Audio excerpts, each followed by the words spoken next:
So fast forward to October, the week of my birthday, October 3rd. That Thursday, I went in for my regular baby checkup, and I found out that there was no fetal movement. So of course, they're like, there's not a heartbeat. And at the time I was 8 months. So they were like, you have to be admitted over at Texas Women's. When I was admitted that Thursday, that Friday, they induced me early that morning. And so around 3 p.m. I had asked him to go get me a Sprite from McDonald's, because y'all know, McDonald's Sprite be really like.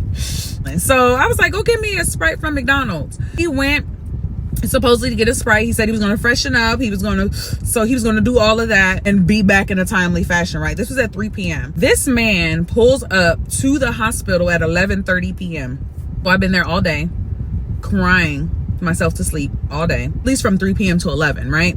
It doesn't take that long to go get a freaking Sprite and to freshen up. Mind you, when he comes into the door of the, the maternity room, I can smell the Hennessy. It's so freaking strong, right? He comes in and he gets all the way undressed, like down to his drawers, like all the way undressed. And you know how they usually have a recliner in the baby room? He pulls the recliner over next to the bed and he's like messing up the IV, knocking pills off the table because he's being so obnoxious trying to get the chair next to the bed. So he gets the chair next to the bed and leans all the way back, puts as far as the recliner will go, and put the cover over his head and proceed to go to sleep.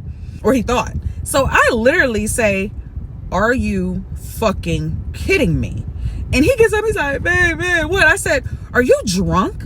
And he says, no, I only had a couple shots. And I said, first off, why have you been drinking at all? And why are you just not getting back at 11:30?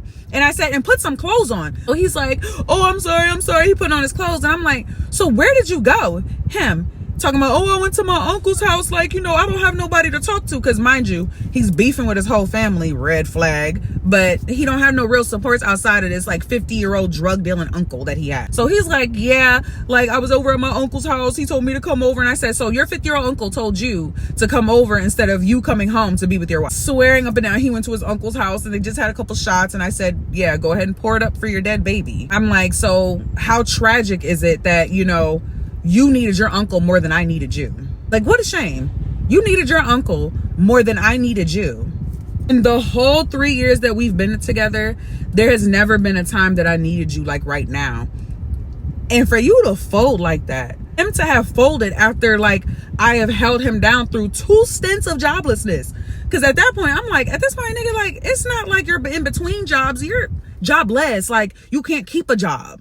Held you down through 2 stints of that, and I said there will not be a third. Held you down through the fact that you did not make a lot of money, was super patient with that. Held you down with the simple fact that I was still willing to roll with the punches when we found out about the second baby moms. Y'all, it really just got worse. So stay tuned for